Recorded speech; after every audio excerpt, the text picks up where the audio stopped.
नमस्कार। शिक्षक सेवा आयोगको तयारीमा रहनुभएका देशैभरका सबै दर्शकहरूलाई म ओटी संस्था मार्फत हार्दिक स्वागत गर्दछु। शिक्षक सेवा आयोगको माध्यमिक र निम्न माध्यमिक तहको कोर्समा आधारित रहेर राजिन पनेरू र म केशव भुषालले otis.com मार्फत रेकर्डेड सामग्रीका रूपमा केही विषयवस्तुहरू लिएर यहाँहरूमाझ उपस्थित भएका छौँ। आउनुहोस्, अब हामी शिक्षक सेवा आयोगले मावि र निमावि तहका लागि तय गरेको पाठ्यक्रम, त्यसको प्रश्न प्रकृति, आयोगको तयारी, बजारका पुस्तकहरू, विभिन्न प्रशिक्षकहरूबाट प्राप्त हुने खुराक र हामीबाट प्राप्त हुने खुराकका विषयवस्तुलाई जोड्दै अभिमुखीकरण प्रकृतिका हिसाबले केही विषयका बारेमा चर्चा गरौँ। आज म तपाईहरूलाई otis.com मार्फत अभिमुखीकरण प्रक्रियाकै रूपमा केही विषयवस्तुहरू राख्न गइरहेको छु। यस सन्दर्भमा शिक्षक सेवा आयोगको पाठ्यक्रम, त्यहाँ निर्धारित गरिएको विशिष्टीकरण तालिका, प्रश्नहरूको प्रकृति, लेखन शैली र हाम्रो बानी लगायतका विषयमा चर्चा गर्नेछु। साथै हाम्रो लेखन प्रणाली र आयोगमा प्राप्त हुने प्रश्नको प्रकृति, क्याम्पसहरूमा, विश्वविद्यालयहरूमा हामीले अभ्यास गर्दै आएको लेखनको प्रकृति र आयोगमा अपेक्षा गरिने लेखनको प्रकृतिका बारेमा पनि आज म चर्चा गर्नेछु। आउनुहोस्, अब सुरु गरौँ। शिक्षा सेवा आयोगले माध्यमिक र निम्न माध्यमिक तहका लागि निर्धारण गरेको पाठ्यक्रमको प्रकृतिबाट सुरु गरौँ। त्यस पछाडि अरू विषयको बारेमा पनि थोरै जानकारीमूलक कुराहरू जोड्दै जाउँ। सबभन्दा पहिले म तपाईहरूलाई शिक्षक सेवा आयोगको माध्यमिक र निम्न माध्यमिक तहको पाठ्यक्रमतर्फ केन्द्रित गराउन चाहन्छु। शिक्षक सेवा आयोगले मावि र निमावि तहका लागि तयार पारेको पाठ्यक्रमको जुन स्वरूप हो, त्यो स्वरूप मुख्यतया दुई भागमा विभक्त छ। एउटा भाग यसको खण्ड क सँग सम्बन्धित छ, अर्को भाग यसको खण्ड ख सँग सम्बन्धित छ। यी दुवै भागको प्रकृति पनि भिन्न छ र यी दुवै भागबाट सोधिने प्रश्नको ढाँचा पनि भिन्न छ। त्यसैले तपाईहरूलाई पाठ्यक्रमका दुई खण्डको बारेमा म उल्लेख गर्न खोजेको हुँ। पहिलो खण्ड यसको शैक्षणिक पाटोसँग जोडिएको छ भने दोस्रो खण्ड यसको सैद्धान्तिक पाटोसँग जोडिएको छ। यसको अर्थ पाठ्यक्रमको पहिलो खण्ड र पाठ्यक्रमको दोस्रो खण्ड नितान्त भिन्न रूपमा प्रस्तुत भएका छन्। पहिलो खण्डको जुन शैक्षणिक पाटो हो, त्यो शैक्षणिक पाटोको जुन सन्दर्भ छ, त्यो सन्दर्भ एकाइ 5 सम्म विभक्त छ। एकाइ 1 देखि 5 सम्म पहिलो खण्ड निर्धारण गरिएको छ भने दोस्रो खण्ड पनि 5 एकाइमा निर्धारित छ। तपाईँले हेर्नुभयो भने 6 देखि 10 सम्मको सन्दर्भ त्यहाँ भेट्नुहुन्छ। त्यसैले यी दुईटा खण्ड दुई किसिमको प्रकृतिमा देखिएका छन्। अब यहाँबाट हामीले बुझ्ने कुरा के हो भने शैक्षणिक पाटो मुख्यतया शिक्षण प्रक्रियासँग सम्बन्धित रहेर सोधिने प्रश्नको पाटो हो। सैद्धान्तिक पाटो पाठ्यक्रममा उल्लेख गरिएका विषयवस्तु र तीसँग सम्बन्धित प्रश्नसँग सम्बन्धित पाटो हो। त्यसैले हामीले यी दुईटा पाटोलाई अलग अलग कोणबाट हेर्नुपर्छ भन्छौँ। खास गरी पहिलो खण्डमा शैक्षणिक कुरा सोधिनेछ भनिएको हो, दोस्रो खण्डमा विषयवस्तुको सैद्धान्तिक ज्ञानका कुराहरू बढी सोधिनेछ भनिएको हो। पहिलो पाटोतिर थोरै सङ्केत गरौँ। जुन शैक्षणिक कुरा यहाँ भनिएको छ, शैक्षणिक कुरा भनेको के हो, शिक्षण प्रक्रियासँग सम्बन्धित कुरा सोधिनेछ भनेको के हो भन्ने पाटोलाई तपाईँले हेर्नुभयो भने हामीले शिक्षण प्रक्रियालाई केवल सिकाइ शिक्षण कार्यकलापका रूपमा मात्र हेर्नु हुँदैन। शिक्षण प्रक्रिया, शैक्षणिक पाटो अथवा त्यसको तरिकालाई केवल शिक्षण कार्यकलापका रूपमा मात्र हेऱ्यौँ भने त्यो एउटा पाटो मात्रै बन्छ। त्यसैले हाम्रो शिक्षण सिकाइको अथवा सिकाइ शिक्षणको समग्र पाटोलाई हेर्नुपर्ने हुन्छ। त्यो समग्र पाटोभित्र एउटा सिकाइ शिक्षणको कार्यकलाप पर्छ, हैन? त्यस पछाडिका अरू पाटो भनेका शैक्षिक सामग्रीको पाटो पर्न सक्छ, मूल्याङ्कनको पाटो पर्न सक्छ, शैक्षिक सामग्री र त्यसको प्रयोग तरिकाको पाटो बन्न सक्छ, उद्देश्य निर्धारणको पाटो बन्न सक्छ, हैन? हाम्रो मूल्याङ्कनको तौर तरिकाको पाटो बन्न सक्छ। त्यसैले हामीले शैक्षणिक पाटोलाई एउटा कार्यकलापका रूपमा, शैक्षिक सामग्रीका रूपमा, शैक्षिक सामग्रीको प्रयोग तरिकाका रूपमा, मूल्याङ्कन प्रश्न निर्माणका रूपमा, मूल्याङ्कनको तौर तरिकाका रूपमा जोडेर हेर्नुपर्ने हुन्छ। त्यो हेरेनौँ भने यसको पाटो चाहिँ अपुरो हुन पुग्छ। त्यसै गरी दोस्रो पाटो यसको सैद्धान्तिक पाटो छ। सैद्धान्तिक पाटोका सन्दर्भमा हामीले 5वटा एकाइ जुन विभक्त छन् ती भित्रका विषयवस्तुहरूलाई शीर्षकमा मात्रै आधारित रहेर हेऱ्यौँ भने त्यो पनि अपुरो हुन्छ। त्यसैले त्यहाँभित्रका विषयवस्तुभित्र प्रवेश गर्दाखेरि कतिपय त्यहाँभित्रका विभिन्न भित्री हैन त्यहाँभित्रका चाहिँ आंशिक कुराहरू, त्यहाँभित्रका गहन कुराहरू, त्यहाँभित्रका उपशीर्षकहरू हैन त्यसको प्रयोगका कुरालाई पनि हामीले यसमा हेर्नुपर्ने हुन्छ। त्यसले सैद्धान्तिक पाटो हेर्दा बित्तिकै ज्ञानसँग सम्बन्धित त हो, तर त्यो ज्ञान सूक्ष्म छ कि छैन भन्ने कुरा पनि महत्त्वपूर्ण छ। त्यसैले सैद्धान्तिक पाटोभित्र सैद्धान्तिक ज्ञानका भित्री पक्षसम्म हामी पुग्नुपर्ने छ भने शैक्षणिक पाटोभित्र चाहिँ सिकाइ शिक्षणका समग्र गतिविधिसँग सम्बन्धित भएर हामीले चर्चा गर्नुपर्ने छ। यी दुईटा पाटो पाठ्यक्रमसँग जोडिएर आएका छन्। अब म तपाईहरुलाई दोस्रो पाटोको चर्चा गर्छु। त्यो हो प्रश्न प्रकृति। आयोगका सन्दर्भमा हामीलाई निर्धारण गरिएको कोर्सलाई तपाईले हेर्नुभयो भने त्यसको प्रश्न प्रकृतिको संख्या जुन हो त्यो संख्यात्मक हिसाबले हेर्नुभयो भने तपाईले 10 पाउनुहुन्छ। प्रश्न प्रकृतिका हिसाबले त्यसको संख्या 10 हो र त्यसको अङ्कका हिसाबले हेर्नुभयो भने प्रत्येक प्रश्नको अङ्क 10×10 गरेर 100 हो।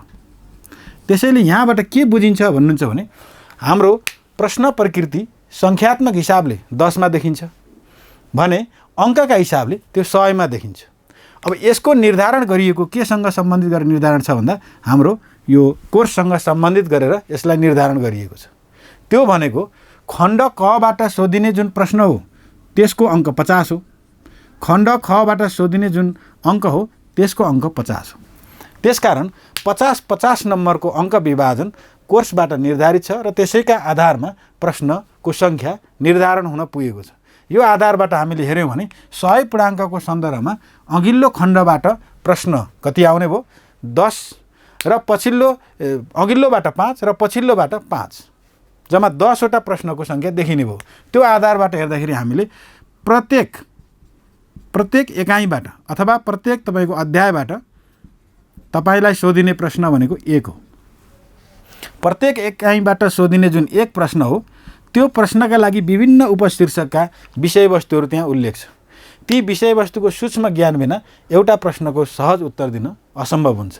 त्यसैले हाम्रो बुझाइमा कोर्सले निर्धारण गरेको ढाँचामा हामीले हेर्यौँ भने प्रत्येक एकाइबाट एउटा प्रश्न निश्चित छ।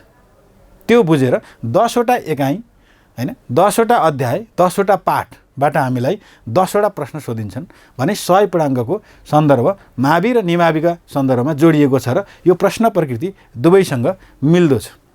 फरक केमा छ भन्नुहुन्छ भने मावि तहको कतिपय विषयवस्तुहरू निमावि तहको खण्ड 1 तिर छ। निमावि तहको कतिपय विषयवस्तुहरू मावि तहको खण्ड 2 तिर छ। मावि तहको कतिपय खण्ड कमा भएको निमाविमा खमा छ भने निमाविमा खमा भएको विषयवस्तु माविको कमा छ। फरक त्यहाँनिर छ। अर्को पाटो मात्रात्मक हिसाबले पनि तपाईले हेर्नुभयो भने पुरानो कोर्सभन्दा आयोगका विगतका कोर्सभन्दा यसपटक कोर्स मावि र निमाविको अलि नमिल्दो छ अथवा हुबहु मिल्ने खालको देखिँदैन, केही भिन्न छ। हामीले अनुमानका हिसाबले यो प्रतिशतका हिसाबले पनि 70-30 जस्तो देखिन्छ भनेको 30-35% नमिल्दो छ। पहिले चाहिँ 5-10% मात्रै नमिल्ने थियो। एक हप्तामा चाहिँ निमावि लिए पुग्ने खालको थियो मावि तयारी गर्नेहरूले हैन। अहिलेको कोर्स चाहिँ केही भिन्न भएको हुनाले मावि तयारीले निमाविलाई पुरा हुन्छ भन्ने हिसाबको छैन। त्यसैले दुवैको समान किसिमको तयारी आवश्यक देखिन्छ। यो पाटो यससँग जोडिएको छ। अर्को पाटो हाम्रो प्रश्न प्रकृतिको सन्दर्भमा यहाँको पाटो जुन संख्यात्मक सन्दर्भ भयो भने प्रकृतिको हिसाबले चाहिँ त्यो 10 अङ्कको जुन वितरण हो त्यसको वितरण चाहिँ भिन्न छ। 10 अङ्कको वितरण कसरी हुने भन्ने कुरा पनि महत्त्वपूर्ण कुरा छ। तपाईले विगतदेखिको अहिलेसम्मको अभ्यास हेर्नुभयो भने आयोगका सन्दर्भमा 10 अङ्कको एउटै प्रश्न सोध्न सकिन्छ कि सकिँदैन भनेर हेर्नुभयो भने त्यो सकिन्छ। त्यो सकिने प्रावधान छ। तर सोधिएको छ कि छैन भनेर हेर्नुभयो भने त्यो व्यावहारिक पाटो फेरि बेग्लै छ। त्यसैले व्यावहारिक पाटोबाट हेर्दाखेरि 10 अङ्कको एउटै प्रश्न सोध्ने चलन निकै कम छ। त्यसैले यसलाई हामीले बुझ्नु पर्यो अब के भन्दा प्रश्नको प्रकृति भनेको चाहिँ अब टुक्रे प्रश्न हो। एउटै प्रश्न 10 अङ्कको सोध्ने स्थिति छैन। टुक्रे प्रश्न हो। त्यो टुक्रे प्रश्नमा आधारित रहेर हामीले चर्चा गर्नुपर्ने हुन्छ।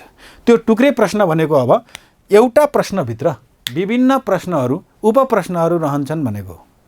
एउटा प्रश्नमा 5+5 पनि हुन सक्छ। त्यो ठिक छ हैन।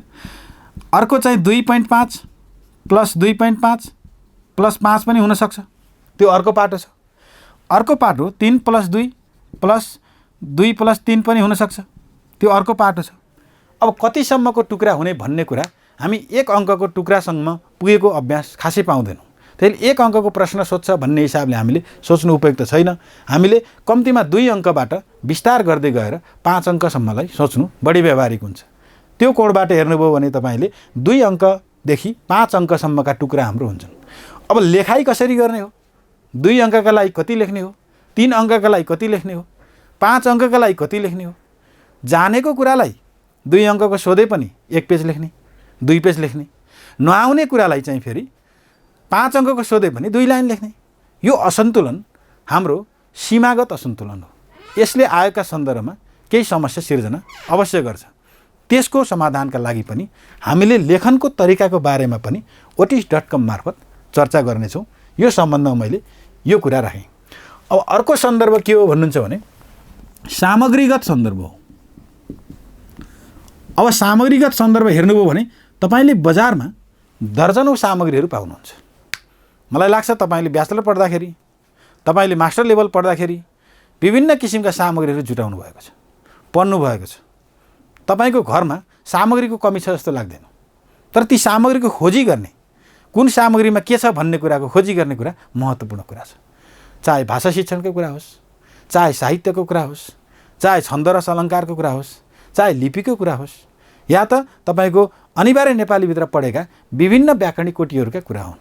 तपाईँसँग छ त्यो भएको कुरालाई हामीले लिने र त्यहाँका आवश्यक कुराहरूलाई सङ्ग्रह गरेर चाहिने कुरालाई मात्रै हेर्ने जुन कुरा हो त्यो निकै महत्त्वपूर्ण छ। ती स्रोत सामग्री नै हुन्। विश्वविद्यालय पढ्दाखेरि हैन, ब्याचलर मास्टर लेभलको तयारी गर्दाखेरि, विभिन्न वर्षमा विभिन्न सत्रमा पढ्दाखेरि हामीले जुटाएका हाम्रा लेखकहरूका, हाम्रा विद्वानहरूका, हाम्रा अग्रज गुरुहरूका जुन सामग्रीहरू तपाईँको घरमा छन्, ती सामग्रीहरू वास्तविक सामग्रीहरू हुन् र गहिरा सामग्रीहरू हुन्। तिनलाई हामीले उपयोग गर्न सक्छौँ। दोस्रो पाटो, बजारमा पनि सामग्रीहरू उपलब्ध छन्। बजारमा सामग्रीहरू प्रशस्त छन्, अभाव छैन। मलाई लाग्छ नेपाली शिक्षासँग जोडिएका केही शिक्षकहरू, नेपालीसँग जोडिएका केही प्रशिक्षकहरूका सामग्रीहरू बजारमा छन्। पाठ्यक्रम विकास केन्द्रसँग सम्बन्धित रहेका, विभिन्न समयमा विभिन्न कालखण्डमा शिक्षा क्षेत्रमा योगदान दिइरहेका विभिन्न व्यक्तित्वका सामग्रीहरू पनि बजारमा छन्। त्यस्ता सामग्रीहरू मध्येबाट हामीले छान्ने कुरा चाहिँ निकै महत्त्वपूर्ण कुरा छ। के ती सामग्रीहरू निरन्तर पढाइरहेका शिक्षकहरूका हुन् जसलाई परीक्षित हुनुपर्छ? के ती सामग्रीहरू भोलिका लागि पनि उपयोगी हुन्, समय अनुकूल चाहिँ अद्यावधि भएका सामग्रीहरू हुन्? के ती सामग्रीहरू बडो विन्यासका दृष्टिले, आवश्यकीय मात्राका दृष्टिले, पाठ्यक्रमको पूर्णताका दृष्टिले पूर्ण छन् भन्ने कुरा पनि महत्त्वपूर्ण छ। यो कुराको पहिचान महत्त्वपूर्ण कुरा हो। सुन्दा सामग्रीको छनौट सरल लाग्न सक्छ, तर कस्ता सामग्रीको छनौट गर्ने भन्ने कुरा निकै गहिरो कुरा छ। त्यसकारण तपाईँहरूले सामग्री छनौटको सन्दर्भलाई पनि निकै ध्यान दिनुहुनेछ भन्ने हामीलाई लागेको छ। म र महेश प्रसाद भट्टद्वारा लेखिएको माध्यमिक र निम्न माध्यमिक तहको सामग्री पनि बजारमा छ। यो बाहेक अरू लेखकहरूका सामग्रीहरू पनि पर्याप्त छन्। तिनलाई दाँच्ने कसरी हो, दाँच्ने कसी के हो भन्ने कुरा चाहिँ हामीले 2-3 वटा आधारबाट हेऱ्यौँ भने पुग्छ। पहिलो कुरा त त्यहाँ भएका सामग्रीको प्रस्तुति जुन हो, शैली जुन हो, 2-3 लाइन पढ्दा नै तपाईँले मेसो पाइ नै हाल्नुहुन्छ ती सामग्रीहरूको स्तर के छ भन्ने कुरा। त्यो आधारबाट पनि सामग्रीको चयन सम्भव हुन्छ। दोस्रो, हामीलाई दिएको जुन पाठ्यक्रम हो, पाठ्यक्रमका प्रत्येक एकाइका प्रत्येक शीर्षकहरू समेटिएको सामग्री त्यो हो कि होइन भन्ने आधारबाट पनि हामीले त्यसलाई पहिचान गर्न सक्छौँ। तेस्रो कुरा, तपाईँलाई अलिकति नपढे जस्तो, नयाँ लागे जस्तो र शिक्षा सेवा आयोगको कोर्समा देखे जस्तो जुन शीर्षक तपाईँ पाउनुहुन्छ कोर्समा, त्यसलाई 2-3 वटा सामग्रीमा दाँजेर हेर्दाखेरि कुनमा अलिकति गुणात्मक लेखन छ, कुनमा अलिकति मात्रात्मक हिसाबले पनि राम्रो लेखन छ र शैलीगत हिसाबले पनि राम्रो छ भन्ने हेर्नुभयो भने त्यो पनि सामग्री छनौटको अर्को कडी बन्छ। अर्को पाटो भनेको के हो भन्नुहुन्छ भने सामग्री छान्ने सन्दर्भमा अग्रजहरू अर्को पाटो, जसले विगतमा ती सामग्री पढेर आफूलाई सफल तुल्याएका छन्, जसले विगतमा ती सामग्री पढेर रुचाएका छन्, जसले विगतमा ती सामग्री पढ्नका निम्ति अरूलाई पनि भन्ने गरेका छन्। ती अग्रज साथीहरूबाट प्राप्त हुने सुझाव सल्लाह पनि सामग्री सङ्कलनको अर्को महत्त्वपूर्ण पाटो हो। त्यसैले मैले तपाईँहरूलाई भन्नै पर्ने कुरा के हो भने सामग्रिक सङ्कलनका सन्दर्भमा कसैलाई बजारमा नेपाली पुस्तक कसको आएको छ भन्ने आधारबाट सामग्री ल्याउन लगाउने कुरा होइन। पुस्तकका हिसाबले, व्यापारका हिसाबले, पसलका हिसाबले उसले आफूलाई जेमा बढी प्रफिट हुन्छ त्यही सामग्री नै सबैभन्दा उत्कृष्ट भनेर उसले बिक्री गर्छ। त्यसैले तपाईँले कसै न कसैको माध्यमबाट कि त सकेसम्म त आफै गएर विभिन्न सामग्री हेरेर छनौट गरेर केही समय लगाएर छान्नु उपयुक्त हुन्छ हैन। अर्को पाटो चाहिँ कसैको सिफारिसबाट यो सामग्री राम्रो छ, विगतमा हामीले यो हेऱ्यौँ, त्यसलाई लिनुभयो भने राम्रो हुन्छ, त्यसमा पर्याप्त सामग्री छ, आवश्यक सामग्री छ भन्ने हेर्नुभयो भने पनि राम्रो हुन्छ। सामग्री छनौटको कुरा पनि महत्त्वपूर्ण कुरा छ, त्यसलाई ख्याल गरेर यहाँहरूले आएको तयारी गर्नुहुनेछ भन्ने मलाई विश्वास छ। अर्को पाटो भनेको के हो भन्नुहुन्छ भने हाम्रो लेखनको पाटो हो। शिक्षक सेवा आयोगको तयारी, लोकसेवा आयोगको तयारी, क्याम्पसका सन्दर्भमा विश्वविद्यालयहरूको तयारी निकै बेग्लै तयारीहरू हुन्। यिनीहरू एकअर्कासँग केही हदसम्म मिल्छन्, केही हदसम्म मिल्दैनन्। विश्वविद्यालय वा क्याम्पसको तयारी हाम्रो निबन्धात्मक लेखनको तयारी हो। जे आयो लेख्दै गयो, जति आयो लेख्दै गयो, लेख्न आएन छोड्दै गयो हैन, त्यो खालको तयारी हाम्रो विश्वविद्यालयको तयारी हो। त्यहाँ कहिल्यै पनि लेखेर यो ठिक भयो यो ठिक भएन भनेर विद्यार्थीले पृष्ठपोषण पाउने स्थिति रहेन। सेमेस्टर प्रणालीमा त्यो चाहिँ चलन चल्दैछ, त्योभन्दा अगाडिका वार्षिक प्रणालीमा त्यो देखिएन। त्यसकारण क्याम्पस लेभलको लेखनले हामीलाई आयोगमा समस्या पर्छ कि भन्ने एउटा प्रश्नात्मक कुरा छ। दोस्रो कुरा लोकसेवा मोडेलको लेखन हो। लोकसेवा मोडेलको लेखन अलि बढी सूत्रात्मक हुन्छ कि, अलि बढी संक्षिप्त हुन्छ कि, अलि बढी आकारका हिसाबले सानो हुन्छ कि, हाम्रा विज्ञहरूले मात्रात्मक हिसाबले अलि बढी खोज्छन् कि भन्ने प्रश्न त्यससँग जोडिएको कुरा हो। तेस्रो पाटो भनेको शिक्षक सेवा आयोगको लेखन हो। यो विश्वविद्यालयको क्याम्पस लेभलको हाम्रो लेखन अभ्यासभन्दा केही माथि उठेको, लोकसेवाको सूत्रात्मक लेखनभन्दा अलि बढी विस्तारित भएको लेखन हो। त्यो लेखनको बारेमा पनि हामी कक्षामा सन्दर्भ अनुसार चर्चा गर्नेछौँ। यो म तपाईँहरूलाई जानकारीमूलक रूपमा अर्को कुरा प्रस्तुत गरेँ। त्यसै गरी अर्को पाटो भनेको हाम्रो लेखाइको सन्दर्भमा, हाम्रो चाहिँ प्रस्तुतिको सन्दर्भमा ख्याल गर्नुपर्ने पाटो, मैले भन्दै आएको पाटो के हो भने तपाईँको ज्ञान के हो, तपाईँसँग ज्ञान कति छ भन्ने कुरा एउटा कुरा हो। तपाईँसँग पर्याप्त ज्ञान छ, तपाईँ धेरै जान्नुहुन्छ कुनै विषयवस्तुको बारेमा, धेरै जानकारी राख्नुहुन्छ, त्यो धेरै राम्रो कुरा हो। तर त्यो एउटा कुरा हो। आयोगहरूका सन्दर्भमा पर्याप्त ज्ञानले सफलता दिलाउँछ भन्नेमा विश्वास गर्न सकिँदैन। त्यसैले ज्ञानको पाटोलाई एउटा भनेर सम्झनु पर्यो। दोस्रो पाटो के हो त भन्दा प्रस्तुति हो। त्यो प्रस्तुतिको पाटोलाई हामीले फेरि सँगसँगै हेर्नुपर्ने हुन्छ। प्रस्तुति कलात्मक छ, प्रस्तुतिमा जादु छ, लेखनमा मिठासपूर्ण शैली छ हैन। तपाईँले सुनाइका हिसाबले श्रुति मधुर तरिकाले कसैले गाएको सुन्नुभयो, आह्लादित हुनुभयो, प्रभावित हुनुभयो त्यसबाट। त्यस्तै कसैको लेखन पनि चातुर्य शैलीमा, कसैको लेखन पनि नआउने अप्ठ्यारा प्रश्नलाई पनि घुमाएर राम्रो बनाउने शैलीमा पनि हुन्छ। त्यस्ता लेखन, सिलसिलावार लेखन अथवा लेखाइको चाहिँ कलात्मक शैली तपाईँले पाउनुहुन्छ। तर त्यो पनि एउटा पक्ष हो। त्यसकारण त्यो राम्रो लेखनको खुबी भएको मान्छेले मसँग राम्रो लेखन छ, लेखन शैलीमा मेरो चमत्कार छ, मेरो लेखन कसैले देखे भने छिटै प्रभावित हुन्छन् भन्नुहुन्छ भने त्यो एउटा कुरा हो। त्यसलाई आवश्यक के छ? ज्ञानको आवश्यक छ। त्यहाँ लेखन उत्कृष्ट हुँदैमा सफलता सम्भव छैन, ज्ञान उत्कृष्ट हुँदैमा सफलता सम्भव छैन। त्यो अपवादजन्य रूपमा केही हुने कुरालाई छाडिदिउँ हैन। त्यसैले दुईटैको संयोजनको कुरा जुन छ त्यो निकै महत्त्वपूर्ण कुरा छ। ज्ञान र शैली निकै महत्त्वपूर्ण कुरा छ। म तपाईँलाई जोड दिएर भन्नै पर्ने कुरा के छ भन्नुहुन्छ भने हाम्रो शैली राम्रो छैन। त्यो विगतमा सच्याइएन, कसैले सच्याइदिएन, सच्याउन भनिएन, सच्याउन लगाइएन। चाहिँ हाम्रो लेखन शैलीमा समस्या छ। ज्ञानका हिसाबले त बजारमा सामग्री पर्याप्त छन् हैन, किताबहरू हामीसँग उपलब्ध छन्, किनेर लग्यौँ भने पनि त्यो पाउँछौँ, तर शैली पाउँदैनौँ। अनि त्यो शैली पाउने कुरा निकै महत्त्वपूर्ण कुरा छ।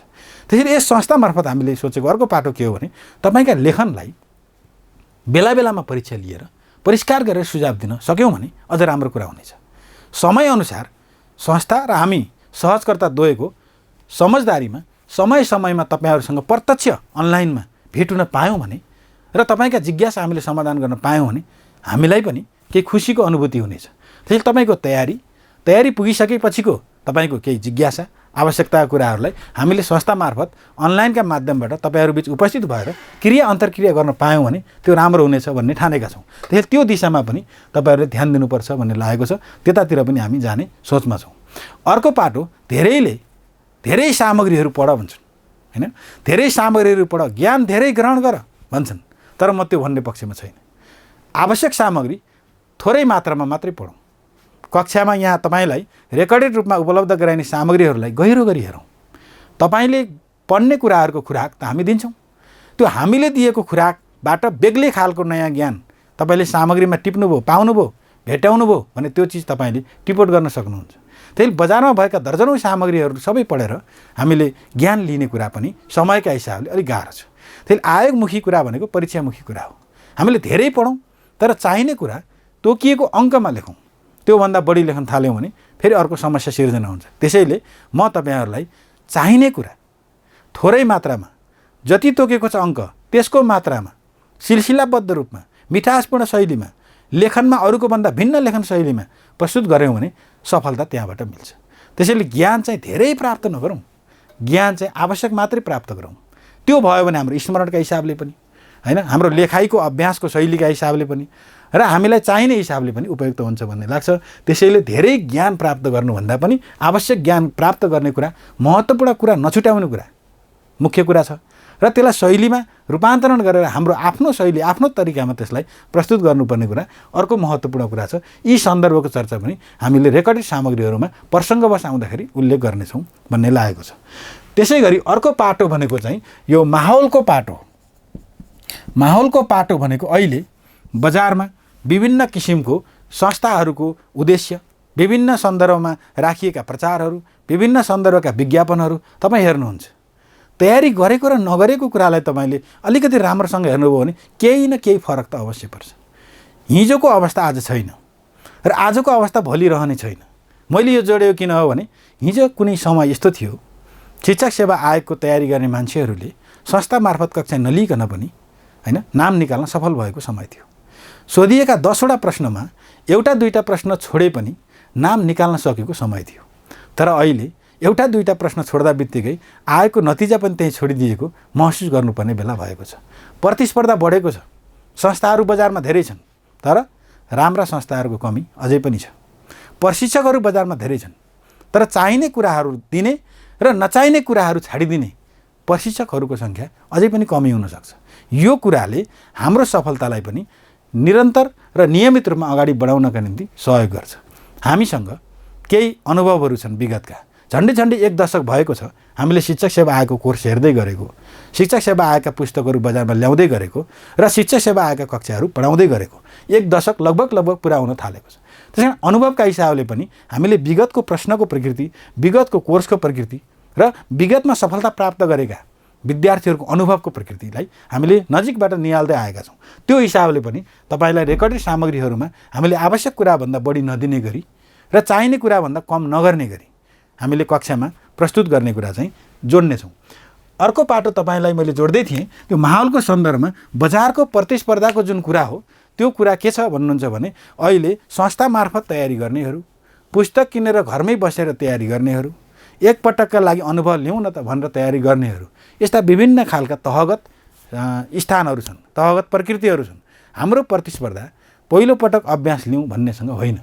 हाम्रो प्रतिस्पर्धा आएको परीक्षामा जाने, क्वेसन पेपर कस्तो आउँदो रहेछ भनेर हेर्ने, अनि त्यस पछाडि अर्को वर्ष राम्रो तयारी गरौँला भन्नेसँग हाम्रो प्रतिस्पर्धा हुनु हुँदैन। हाम्रो प्रतिस्पर्धा त्यससँग हो जसले विभिन्न संस्था मार्फत कक्षा लिएको छ, जसले बजारमा उपलब्ध विभिन्न पुस्तकहरू पढिसकेको छ र जसले आयोगमा चाहिँ नाम निकाल्छु भनेर निरन्तर लागिरहेको छ। त्यस्तासँगको प्रतिस्पर्धा मेरो प्रतिस्पर्धा हो भनेर यहाँहरूले सोच्नुहुनेछ भन्ने लागेको छ। रेकर्डेड कक्षामा सहभागी हुँदा पनि तपाईँलाई यो कुराले घचघचाइरहनु पर्ने हुन्छ, किनभने यो पटकको विज्ञापन मेरै लागि हो र otis.com मार्फत मेरो सहभागिता सफलताका लागि हो।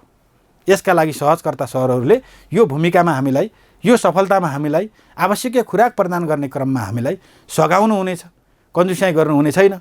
हामीले आवश्यक पऱ्यो भने सम्पर्क गरेर विभिन्न जिज्ञासा राखेर त्यसको समाधान पनि यही संस्था मार्फत लिन पाउनेछौँ भन्ने कुरामा तपाईँको विश्वास रह्यो भने हामीले चर्चा गरेका विषयवस्तुको बोध पनि र तपाईँको सक्रियता र उत्सुकता पनि बढ्नेछ भन्ने लागेको छ। यो आधारबाट हामीले शिक्षक सेवा आयोगको कोर्सको चर्चा गर्नेछौँ। अन्त्यमा म तपाईँहरूलाई शिक्षक सेवा आयोगको पाठ्यक्रमको, शिक्षक सेवा आयोगको त्यो प्रश्न प्रकृतिको, शिक्षक सेवा आयोगको यो जुन तयारीगत जुन माहौल छ, यो माहौलको अवस्था सबैलाई ख्याल गरेर हामी यसपटक अलि भिन्न रूपमा रेकर्डेड सामग्रीको रूपमा सायद शिक्षक सेवा आयोगको मावि र निमावि तहको रेकर्डेड सामग्री सम्भवतः यो पहिलो हुनुपर्छ, यस रूपमा उपस्थित छौँ। यसले तपाईँहरूलाई दिने खुराक जे हो, यसबाट तपाईले लिने लाभ जे हो, त्यसलाई पनि हामीले मनन गरेर आगामी दिनमा तपाईहरुका जिज्ञासा समाधान गर्ने गरी अनलाइन कार्यक्रममा भेटेर अथवा अन्य सन्दर्भबाट भेटघाट गरेर सम्पर्क गरेर पनि तपाईहरुलाई आवश्यक खुराक उपलब्ध गराउने छौं हामी दुवैबाट भन्ने कुरा प्रतिबद्धताको रूपमा म तपाईहरु बीच राख्न चाहन्छु। साथै भन्नै पर्ने अर्को कुरा के छ भने आउनुस् यस पटक हामीले घरमै बसेर रेकर्डेड सामग्री घरमै बसेर हेरौं, कम खर्चमा, समयका हिसाबले पनि कम समयमा र खर्चका हिसाबले पनि कम लगानीमा हामी सबैले यसलाई उपभोग गरौं। घरमै बसेर कक्षा, घरमै बसेर शिक्षक, कोरोनाका कारणले पनि त्यो जुटाइदिएको छ। त्यसैले घरमै बसेर शिक्षक पाउने, घरमै बसेर सामग्री पाउने, घरमै बसेर कक्षा लिन पाउने, हैन, त्यहाँ सुन्न पाउने, त्यसलाई रोक्दै रोक्दै सुन्न पाउने, रोक्दै रोक्दै टिप्पणी गर्न पाउने, अनि त्यसमा आफूलाई अभ्यस्त बनाउँदै जान पाउने जुन अवसर संस्थाले जुटाइदिएको छ, त्यस संस्थाप्रति हामी पनि आभारी छौं। र यहाँहरू सबैलाई यो संस्था मार्फत जुन कक्षा रेकर्डेड सामग्रीको रूपमा उपलब्ध हुँदैछ त्यसमा जोडिएर आवश्यक लाभ लिनु हुन अनुरोध गर्छु। केही जिज्ञासाहरू भएमा हामी फेरि पनि यसैगरी जोडिने नै छौं। यहाँहरूको शिक्षक सेवा आयोगको माध्यमिक तह, निम्न माध्यमिक तहको तयारीमा रहनुहुने सबैको यसै पटक सफलता प्राप्त हुने सुनिश्चितताको लागि हाम्रो साझा जुन उद्देश्य छ त्यो उद्देश्य चाहिँ पूर्ण होस्। त्यो उद्देश्यमा हामी सबै साझा रूपमा संयुक्त रूपमा क्रियाशील भएर लागौं। सफलता निश्चित छ।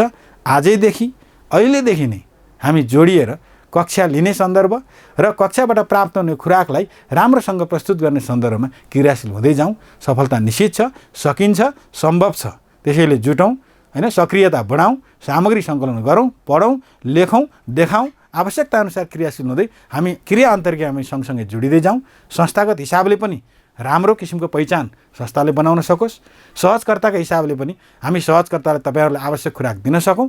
हामीले दिएको र संस्थाले उपलब्ध गराएको सुविधालाई उपभोग गरेर तपाईहरु सबैले पनि सफलता प्राप्त गर्नुस् भन्ने कामनासहित आजको अभिमुखीकरण सन्दर्भमा राखिएका यी विषयवस्तुहरू म यही टुङ्ग्याउँछु। धन्यवाद, नमस्कार। बाँकी भेट हाम्रो कक्षागत सन्दर्भमा हुनेछ। फेरि पनि यहाँहरूलाई त्यो कक्षामा हार्दिक स्वागत गर्न चाहन्छु। नमस्कार, धन्यवाद।